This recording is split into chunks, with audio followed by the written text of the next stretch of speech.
Locked On Fantasy, your daily NFL fantasy podcast. Part of the Locked On Podcast Network, your team every day.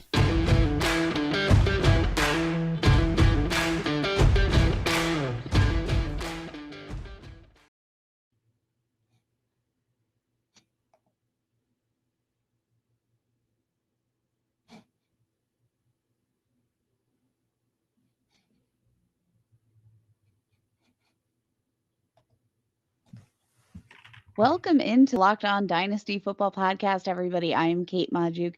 You can follow me on Twitter at FFBallBlast. And as always, I am joined by Marcus Mosher. You can follow me on Twitter, or follow him on Twitter at Marcus_Mosher. Give the show a follow at Locked On Dynasty, and be sure to hit that subscribe button wherever you listen to your podcast. Welcome to Week 16, the wrap-up of Week 16. We've got lots of action to talk about. We've got a big-time injury to discuss. Marcus, how are you feeling about the end of your the end of your fantasy seasons? Essentially, we've got 1 week left to go. My fantasy seasons aren't quite over yet, Kate, which is good news, right? That means that I'm still alive in some leagues. But Week 16 was an absolutely crazy week. We had multiple offensive linemen score touchdowns this week. We had some of our biggest stars basically no show, right? Like if Jonathan Taylor ran you to the playoffs, kind of laid you an egg. No Travis Kelce, Tyreek Hill didn't show up. Just a crazy week, Kate. Yeah, honestly, Tyreek Hill activated from the COVID-19 list.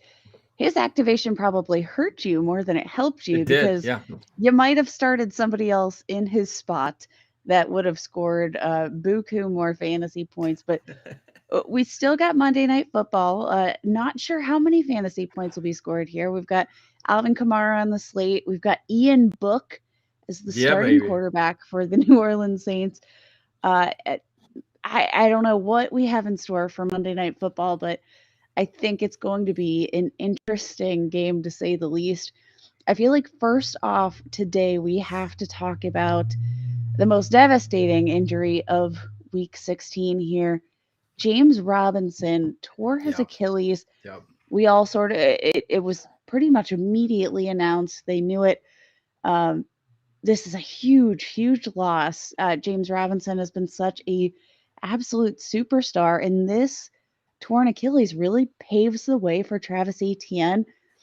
We did see Cam Akers, who was activated after just 5 months of rupturing his Achilles, but probably won't see him till the postseason. No.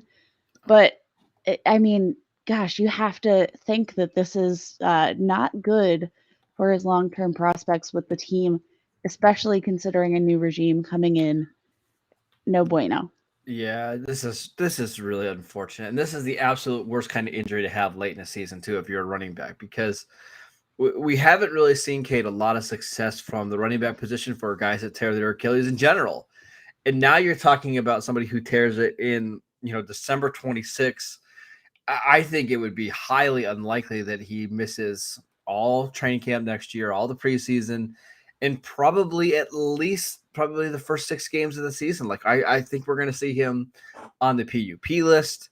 And that, again, you mentioned Travis Etienne, but now there's a spot open for him to basically take this job and run with it. So just last week, Kate, we were talking about how excited we are that James Robinson is finally gone from Urban Meyer. Now that he's the lead back, and now it's okay. Is he even a top 40 dynasty running back anymore? It's just really sad.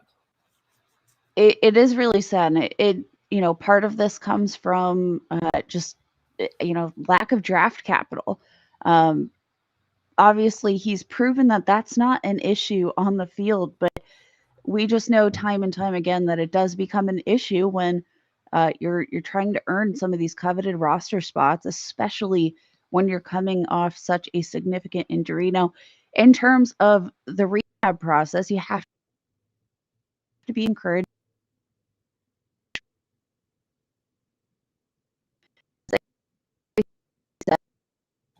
Cam Akers, they showed him Our good friend, oh my goodness, Colts running back, Marlon Mack. His name fell out of my brain there. But looked like he's had plenty of burst, obviously on very limited showing. But before the trade deadline, they worked him a bit. He looked fresh. He looked like he had some burst. So I don't think we can really make too big a judgment. It's just the biggest loss is the draft capital, and I think it's going to be very hard for him to find room in Jacksonville moving forward unless they move on from him, maybe trade him to another running back needy team. It just seems like it's going to be pretty hard for the Jaguars to trade him coming off a torn Achilles. Like if he's healthy, he's still on his rookie contract, I get it. But now it does feel like we're entering this Marlon Mack situation where he might still be able to come back. He still might be able to be the guy, but they drafted somebody high in Jonathan Taylor and he stole the job. Wouldn't be surprised if some of the same thing happens with James Robinson and Travis Etienne. Can we talk about something more uplifting, please? This is too sad for me.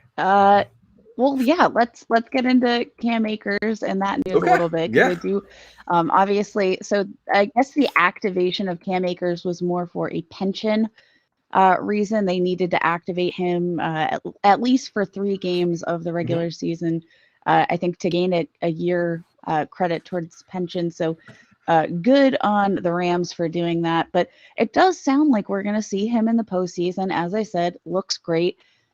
Yesterday, though, I want to talk about the use of Sony Michelle. He's only got 1 year left, but I mean, it's been the Sony on his Michelle contract, show. on his life, on his contract. We should mention that. I hope that was clear. I really hope that was clear. But man, I had 31 total touches, 28 total touches.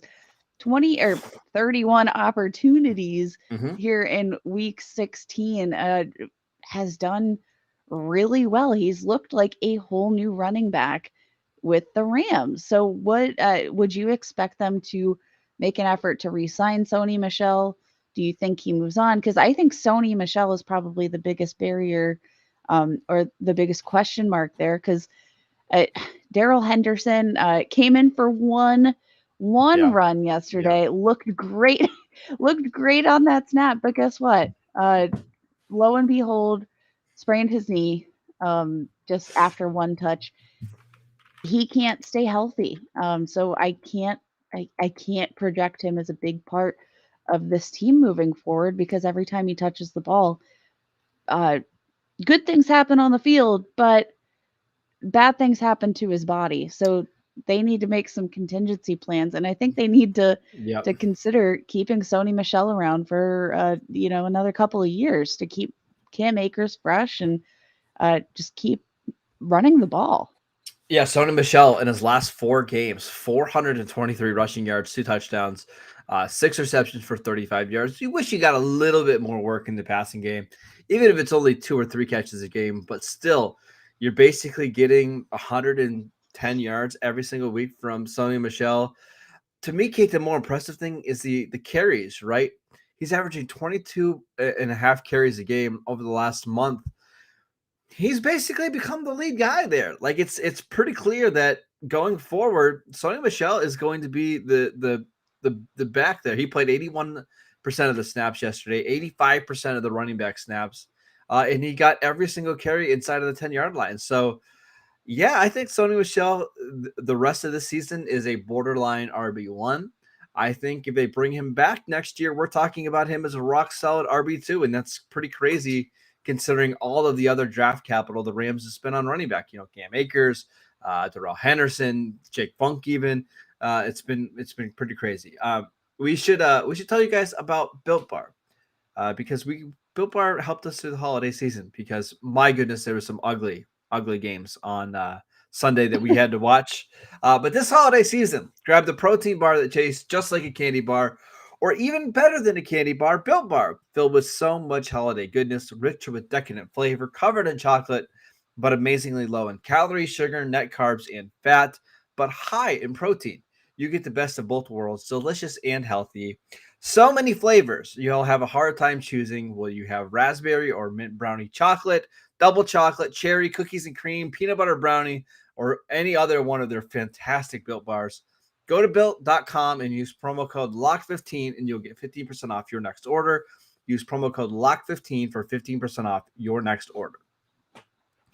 All right, Kate, can we just run through a couple guys kind of rapid fire so we can talk about as many guys as possible in the show?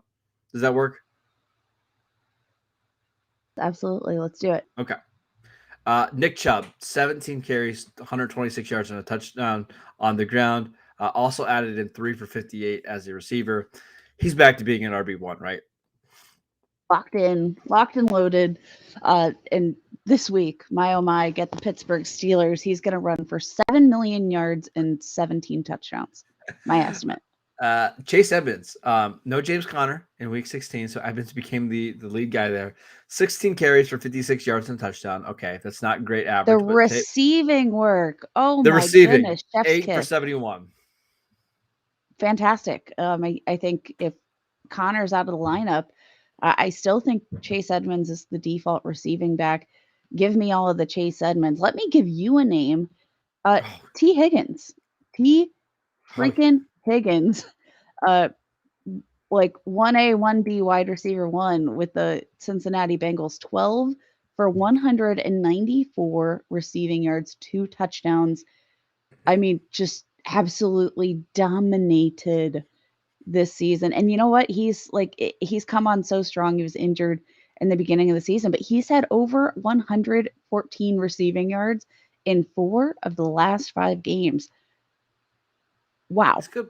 He's good. Yeah, last 5 games, 583 yards and 4 touchdowns. I mean, he's incredible. You could see this game coming a mile away, right? Because in the last game against Baltimore, he had 15 targets. Just wasn't quite on the same page as Burrow. In this game with Marlon Humphrey gone and some of the other corners, Marcus Peters obviously out for the season. Higgins just ate. Like, they just didn't have anybody that could cover him. So wasn't surprising at all that he just dominated. A couple more guys, Kate, let's get to. Ronald Jones. 20 carries for 65 yards and a touchdown. Hey, you'll take that. Like, it's not the most efficient work in the 2 receptions for 16 yards. So overall, 80 total yards in the touchdown, that's fine. But why wasn't he efficient at all? I think part of this might be just because of the fact that we, have seen the loss of assets in the receiving game. This from the get kind of felt like a run-centric game, and I think that the defense just expected that. And you know what? Carolina has not been a pushover defense all season long, but you know what? He still got the touchdown. I think the most curious question is just what does this do for his dynasty value in moving forward? He's 24 years old, but he is not the first option for this team. I have to imagine we've already said it that they bring Leonard Fournette back. What do you do with Ronald Jones? I mean, do you stash him as an in case of emergency option, or do you trade him while he's getting some touches and might have a little bit more attention from those who were high on him as a draft prospect? I think you trade him. I just don't think Ronald Jones is anything worth hanging on to, because even like now, he's the clear-cut starter in Tampa Bay, and it took a touchdown to really salvage his day, right? So I think I would move on and try to get some draft capital back and save that roster spot for somebody else. That's at least my thought. Yeah, even with the starting role, only saw 3 targets on the day. Definitely didn't slide precisely into that Leonard Fournette role. And you know what? He's not a receiving back. And that's what's going to hurt him as long as he's in Tampa Bay. But I don't know that he's done enough to necessarily earn a full-time starting role in a future offense. So it's going to be really interesting to see what he does. He hasn't been terrible, but just hasn't done quite as much as you want to see for a second round pick. All right, next one. Justin Jackson, who we talked about on this podcast last week, got to start with Austin Eckler out. And if you picked him up and played him in your dynasty leagues and your redraft leagues, you probably won. 11 carries for 64 yards and 2 touchdowns, but also added 8 receptions for 98 yards on 9 targets. I mean, just had a monster day. Thoughts, Kate? Fantastic. This was an opportune matchup, especially with Austin Eckler out. This isn't exactly how I projected this game to go. I don't think really anybody projected that the Texans would come out and win, despite the fact that they were at home. It didn't matter against Justin Herbert in this Chargers offense. But I'm still thinking that maybe the ceiling's not quite as high as we want it to be, just because of the game script, the weirdness of the situation, Austin Eckler being out. I keep thinking just that there are a lot of things that keep having to go right. Why can't I buy into Justin Jackson? Help me out. Maybe it's because maybe it's just because of the draft capital. They didn't spend a super high pick on him, and he's not like an overly great athlete, but I think he is one of these guys, Kate, going forward. Like any game that Austin Eckler misses, you plug him right in, and at worst, he's a RB2. I just think I think that the Chargers trust him. He's a pretty good goal line back, and we know that he's capable as a receiver. So a good performance by him. He wasn't even something I will say though that I want to give him some credit though, because one of my big concerns for him as just even a depth piece was that I feel like leading up to now we didn't see a true commitment to one of their backups, but it's become very clear that Joshua Kelly is the third stringer here, and Justin Jackson has cemented himself as the backup running back. So definitely kudos to my man JC or JJ. Woo, JJ. I know my alphabet. Yeah. All right. Let's. I know my. He wasn't even the story of the day at running back, Kate.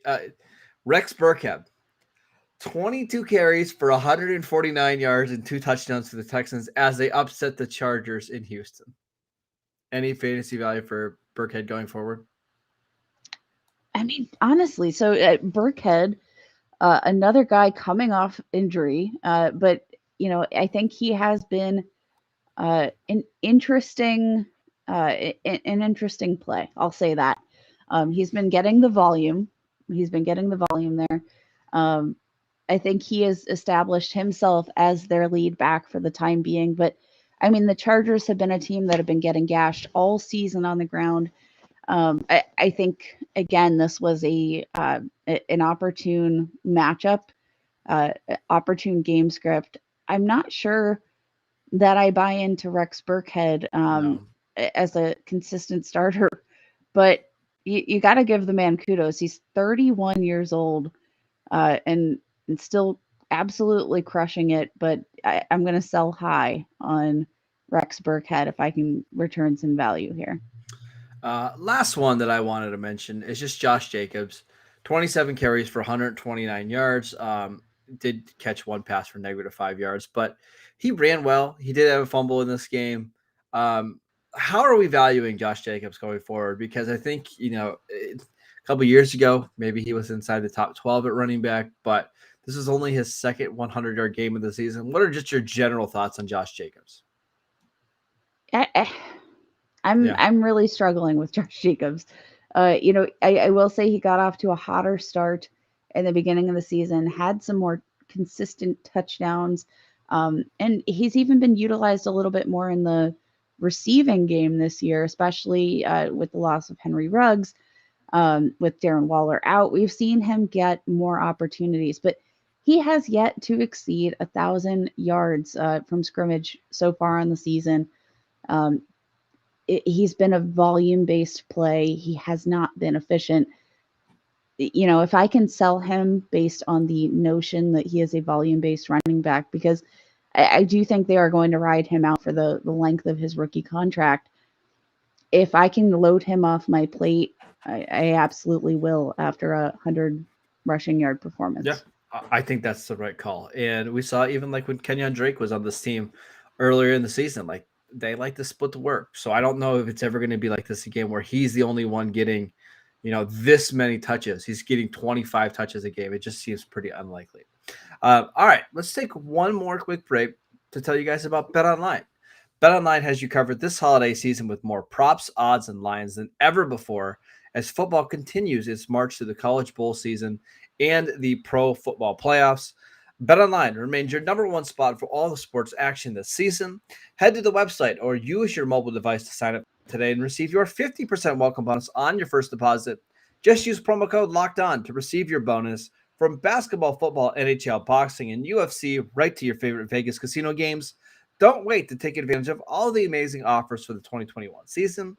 BetOnline is the fastest and easiest way to bet on all of your favorite sports, so don't wait to take advantage of all the new amazing offers available today. BetOnline, where the game starts. All right, Kate, just to close out the show, I wanted to talk about how this season has kind of changed and shifted your dynasty mentality. Have you learned anything from this year on how you're going to kind of build your teams and dynasty leagues going forward? I actually think there's going to be a big shift in my approach moving forward. The biggest takeaway I think from this season has been, depth is key, and it's always been so important in dynasty fantasy football. But I think depth is going to be my focus more so than studs, more so than rookie picks. It's all about depth. Those who had depth this season on their rosters are the ones that made it for the length of the season. Obviously couldn't bank on consistent starts from some of your depth pieces, but I mean, those with, names like Michael Pittman, who was sort of one of those fringe wide receivers. Christian Kirk, if you held out on Christian Kirk, he's the wide receiver 25 on the year. Tyler Boyd, even with his not so efficient season, he's still the wide receiver 29. You've got Kendrick Bourne. There are so many depth pieces that I think came up really big in, just kind of small ways throughout the season that if you had some of these fill-in names week to week, these were the guys that helped you survive your weeks because, loading all of your assets into these studs, I think this season was a great example of why that's not always the smartest thing to do for your dynasty rosters. Yeah, and I'm even looking at like one of my dynasty teams now that started like Jeff Wilson and Justin Jackson this week. Like you just have to have some of these guys on the right teams where if they play, they're going to produce. So I agree with you. I think depth is more important now than ever. Obviously, studs are still important. Having a Jonathan Taylor or a Mark Andrews or a Justin Jefferson, that obviously helps. But you've got to have 3 or 4 guys on your bench that you feel like, hey, if I need to play this guy, I feel good that they can get me 12 PPR points. And those are the types of players that help you advance in the playoffs, right? Because you're not taking a 0 by starting, just a random player off your waiver wire. You're starting a quality player on a good team. So I think I agree with you, Kate. So I think next year you're going to see a lot of people maybe trading, let's say, a second round pick in dynasty drafts, right? Second round picks tend to be really volatile, right? You see in a lot of drafts, second round picks sometimes don't even end up making your roster because they get buried on your bench and you end up drafting a 4th round receiver in the NFL draft. I'm almost thinking, Kate, I'd rather use that second round pick on a proven veteran that can help me right away. Like we saw, how many dynasty trades did we see this year for like Brandon Cooks, for example, for a 2022 second round pick? That makes no sense to me. Like, give me the proven guy that can help me win a championship, then maybe a guy that could eventually become halfway good as Brandon Cook. So I agree with you. I think that's a good call. Yeah, I love it. I think, just in general, most rookie picks, this is a great reminder that a lot of rookie picks, though we have our scouting process, though we have hit rates, though we have all of this information at our fingertips. Remember, it's the first round picks in your dynasty drafts, those early first round picks that are usually the hits. But as you go on further and further, deeper into your rookie drafts, the hit rates continue to get lower. It's a good reminder to stay humble and remember that maybe shoot your shot on some of these guys that do have that proven track record. Well, let me give you an example. Like this year, these are second round picks from this year's rookie draft. Okay. Terrace Marshall. Have we heard of Terrace Marshall at all over the last couple of weeks? No. Kenneth Gainwell's been okay. Trey Sermon, Diane Brown, Amari Rogers, Chuba Hubbard, Tylan Wallace, Dwayne Eskridge, Nico Collins. Like, man, if you can trade second round picks right now for an established veteran, like we talk about all the time on the show, I think it's a pretty smart move. I'm doing it. Yeah, I'm doing it as well. All right, that was today's show. Thank you guys for tuning in. Matt and Ryan will be back on Tuesday and Wednesday. Kate and I will be back on Friday to preview Week 17, which is the last week for fantasy football championships. Unless you play in one of those crazy leagues that plays in Week 18, don't do that. Please don't do that. You can follow Kate at FF Ball Blast. I'm at Marcus _Mosher. Enjoy your week. We'll see you guys next.